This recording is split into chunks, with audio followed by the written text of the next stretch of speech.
Hey there, hope all is going amazing for you. So today I'm just gonna share my thoughts on when you're ready to purchase a home. So as a real estate agent here in Atlanta, you would think it would be my goal for everyone to purchase a home. Now's the time to buy, but I just want to encourage you that it may not be your time to buy, and you need to be aware of that.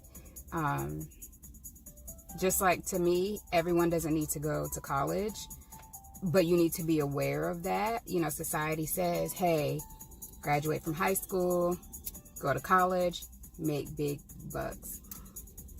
I went to college. I didn't want to go to college. I finished it only because I started it, but that was in my adulthood.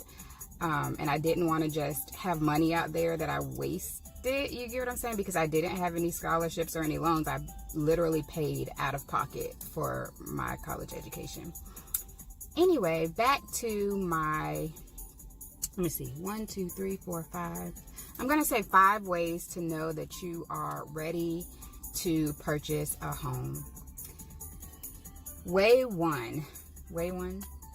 The first way to know is that you have established your credit. Your credit is established and it's good. There's no issues there. You have the right accounts open, and I'll do another video explaining those things specifically. But this one is just to know if I'm ready to buy a home. So your credit is good. You are not putting yourself in a financial position to have to take a higher interest rate, meaning higher mortgage, because you have bad credit. Also, when you have bad credit, you have to bring more money to the table, which is less money out of your pocket. So I would say that, yes, you can get a house with a 550 credit score. You can probably get one underneath that, but you need to have bukus of cash. And for me and my clients, I just let them know, like, you're just not ready right now. Like, you did not prepare properly. I know when I wanted to get a house and move up a notch, we had our first home, but that was in my husband's name. So the next one, I knew I wanted to be involved, and my credit was horrible, honestly. Like, I just know growing up, that wasn't a thing. That was not a topic of discussion, keeping my credit clean, making sure that I did the right things. I know people that I graduated from high school with, they graduated high school with good credit. That wasn't a thing in our home or in our community. It wasn't anything that was discussed. It was like, as soon as I turned 18 and those credit card offers started rolling in, yes, free money, what? So when you are credit healthy, meaning your credit is stable, it's good, it's moving, you don't have to go on there and start trying to dispute stuff. And financially well people, that's something that they monitor anyway. They keep up with their credit. They know that, okay, this doesn't belong here. It's your name on the line, right? So you have to care for that, because at the end of the day, credit outweighs money. Yeah, you can buy stuff with money, but there's so much more you can do with credit. So that will be my first thing, is that you know that you've been being a good steward over your name, and that is your credit. The next thing I would say is your job situation, or however your income is, whether you're an entrepreneur, that you've been doing that consistently for 2 years. That's a requirement for lenders. Most lenders, they want to see 2 years of tax returns. If you're a 1099, it needs to be 2 consecutive years if you're an entrepreneur. Or if you are a W-2 employee, they also want to see 2 years of that as well. So you don't necessarily have to stay at the same job for 2 years. If you can show that you're still doing the same exact thing, maybe you just increased, changed positions, and it's in the kind of like the same field, but you're making more money, then that's also acceptable. So that your job or your income source is stable and consistent and growing. That is what your lenders are looking for. So when you're in that position in life, then that's another way to determine that, hey, I'm ready for another level. You're financially responsible. So there's a lot of people that can afford houses and afford mortgages. However, they would rather have clothes and shoes and different items that everybody else has versus I'm saving, I'm stacking my money because there's greater than what I look like externally. I know for me, like, I prefer to have money in my bank account over carrying a certain bag. Like, for me, I can't do it. I'm super frugal. I'm very cheap. So, I mean, it sucks for like my husband. He's like, Shana, just buy it. Why are you finding deals every day, all day? Well, that's just me. I'm like, I don't need to have that in my life. Like, I'd rather invest that money into something else that's going to give me a return. So, financially responsible. You're not living check to check. You're not just splurging every moment you can. Everything is not, I mean, unless you just have it like that. Like, some people just have it like that. They have a good savings account. And that's another thing, having a good savings account, because sometimes you'll need a down payment. I would say people that come with their own cash and good credit get the most, have the best rates basically, and get the best deals out of the transaction. While closing costs and stuff like that are negotiable, and if you want to know the specifics on how much it costs to actually purchase a home, like the other details, I have another video for that. If you scroll through my videos, and it's how much does it cost to buy a house. So anyway, we know that closing costs can be negotiable with the seller, but as far as like down payment, there's down payment assistance programs.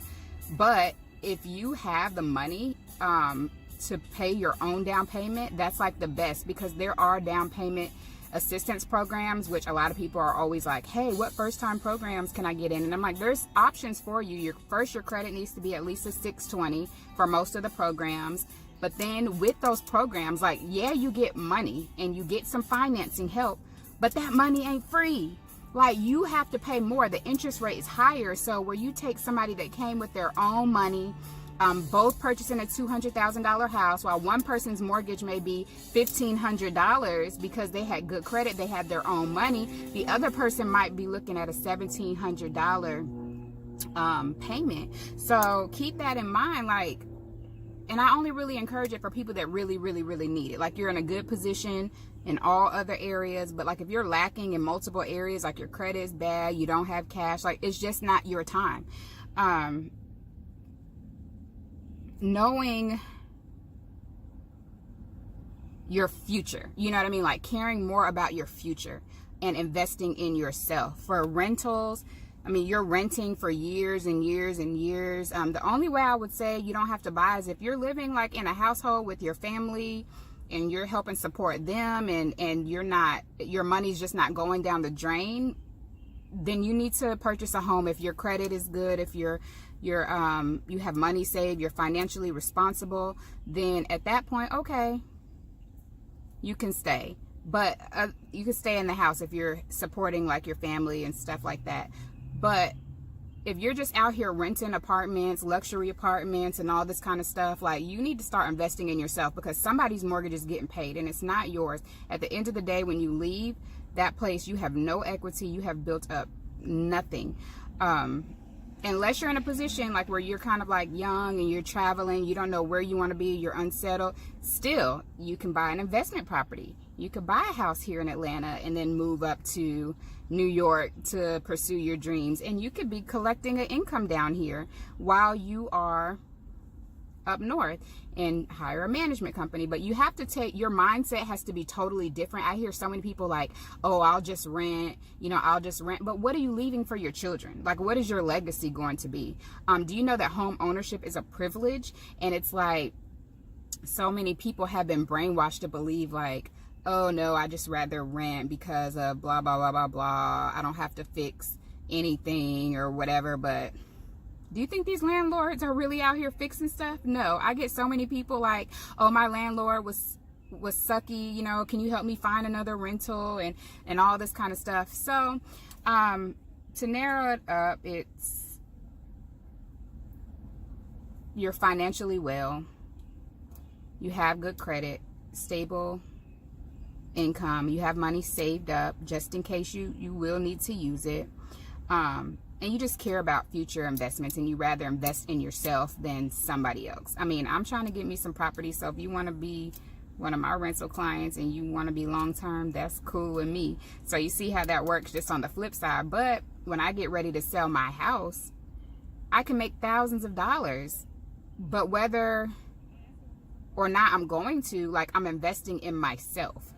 When I pass away, you know, those things will go to my children. So yeah, just keep in mind, I think that home ownership is very valuable. I don't just sell houses. I'm not just a real estate agent just for money, but I really think that it builds your community, it builds your values, and it provides stability for your children. It provides stability for your life. There's so much that's involved in it, but those are just a couple of ways to know that you are ready to move forward with the purchase of your home. So anyway, if you are in the Atlanta area or relocating to Atlanta, I could definitely help you. I've helped several clients that relocated from up north, from the West Coast to Atlanta, through Skype. It's funny, or through FaceTime, or whatever the case may be. And we closed on homes, met when they got in town in real life, and it's just been amazing. So I really love the fact that I'm not just finding people houses, but I'm finding them homes and future investments that will be the foundation for the general wealth that is coming their way. Till next time. See you later.